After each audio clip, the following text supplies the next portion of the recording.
The PlayStation 2 PS2 is a home video game console developed and marketed by Sony Computer Entertainment. It was first released in Japan on March 4, 2000, in North America on October 26, 2000, in Europe on November 24, 2000, and in Australia on November 30, 2000. It is the successor to the original PlayStation, as well as the second installment in the PlayStation console lineup. A sixth-generation console, it competed with Sega's Dreamcast, Nintendo's GameCube, and Microsoft's original Xbox. Announced in 1999, the PS2 offered backward compatibility for its predecessor's DualShock controller, as well as its games. The PS2 is the best-selling video game console of all time, having sold over 155 million units worldwide. 14 over 3,800 game titles have been released for the PS2, with over 1.5 billion copies sold. 15. Sony later manufactured several smaller, lighter revisions of the console known as slimline models in 2004. Even with the release of its successor, the PlayStation 3, the PS2 remained popular well into the 7th generation. It continued to be produced until 2013 when Sony finally announced it had been discontinued after over 12 years of production, one of the longest lifespans of a video game console. Despite the announcement, new games for the console continued to be produced until the end of 2013, including Final Fantasy XI, Seekers of a Dueling for Japan, FIFA 14 for North America, 16, and Pro Evolution Soccer 2014 for Europe. Repair services for the system in Japan ended on September 7, 2018. From PS2 exclusives like Okami and Shadow of the Colossus to bestsellers like Final Fantasy X and GTA Vice City, when it comes to picking the best PlayStation 2 games, there's no shortage of titles to choose from. It's true, Sony's second console has quite the game library and story behind it. Metal Gear Solid 2: Sons of Liberty. One of the most divisive and brilliant games of all time, Metal Gear Solid 2 is constantly shifting what the player thinks they know and understand about the game into something completely different. A game about the spread of misinformation that actively used misinformation in so much of its marketing, MGS2 was thematically and mechanically ahead of its time, even though it initially turned off fans and critics by replacing series hero Solid Snake with the younger, more outspoken Raiden. It has, however, aged like a fine wine, and is still widely regarded as one of the best stealth games, both with and without vampires, ever created.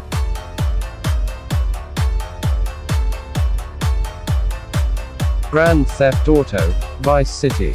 Grand Theft Auto: The 3rd of May have revolutionized the open-world action game with its 3D third-person perspective, but it was the 2002 sequel that took the concept and perfected it. Vice City upped its game in nearly every conceivable way.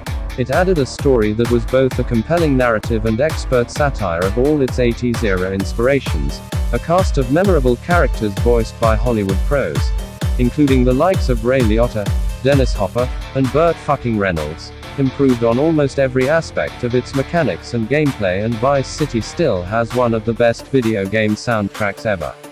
Even now, after being ported to PC, handheld and mobile platforms, Vice City remains not just one of the best PS2 games ever, but one of gaming's all-time greats.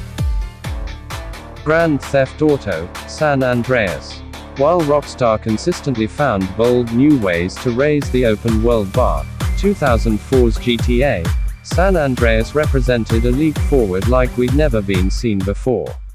The game's vast, vibrant state of San Andreas, with 3 cities, based loosely on Los Angeles, San Francisco, and Las Vegas, became a perfect playground for players to have CJ and his cohorts survive gang shootouts, high-speed police chases, and frantic, sprawling heists on foot or in dozens of different vehicles. San Andreas also introduced RPG and survival elements into the series for the first time, like tracking what CJ ate or how much he worked out, and adjusting his abilities accordingly. While all of the GTA series are classics in their own right, San Andreas is one of the most robust and memorable open-world games ever made, and the pinnacle of the gaming experience on the PlayStation 2. God of War. God of War was the total package. A technical marvel, featuring some of the most visually impressive boss fights ever seen. It offered up a fantastic mix of combat, puzzle solving, and challenging platforming, all wrapped up in a compelling story about a very, very angry man. Above all else, though, the original God of War planted the seeds of what would eventually become one of the greatest action game series of all time.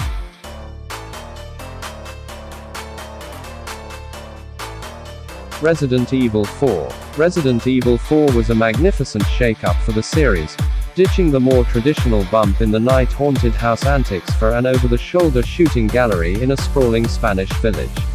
A greater focus on action didn't dull the horror, either.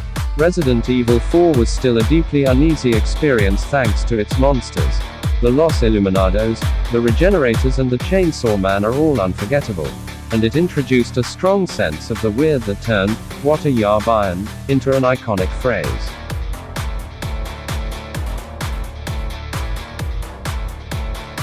Silent Hill 2. Silent Hill 2 is a disorientating nightmare of a video game that gets under one's skin and stays there for years after a playthrough.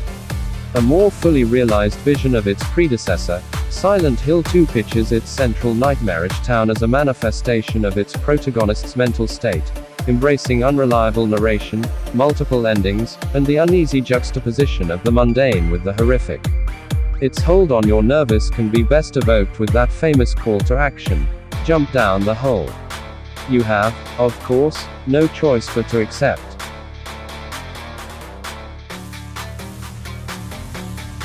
Shadow of the Colossus. More of a puzzle game hidden within a giant boss fight shell, Shadow of the Colossus left you in awe well after the credits had rolled.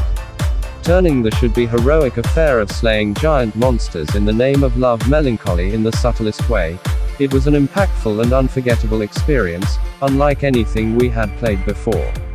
Shadow of the Colossus' bleak world, clever puzzles, understated storytelling, dynamic music, and, of course, badass giant colossi still stand tall above many, even today. Burnout Revenge. Whether racing around its streets, slaloming in and out of traffic, or trying to cause as big a mess as possible in crash mode, Burnout Revenge was built on one thing: speed. The short bursts of action piled up as much as the vehicles in your way, and would often result in hours being lost in the quest to gold medal every event. Yes, the takedown-infused racing offered its own set of thrills, but this was the series' apex, and the last Burnout game to include a crash mode, which makes it all the more frustrating that no one has been able to capture the mode's magic and successfully replicate it since. Devil May Cry 3. Devil May Cry 3 is not only one of the most influential action games of all time, it's, quite simply, one of the best ever. Even just on its most basic levels, Devil May Cry 3 offers up challenging but rewarding combat, an excellent story of dark and twisted familial bonds, and some of the most downright entertaining cutscenes you'll find, even compared to modern games.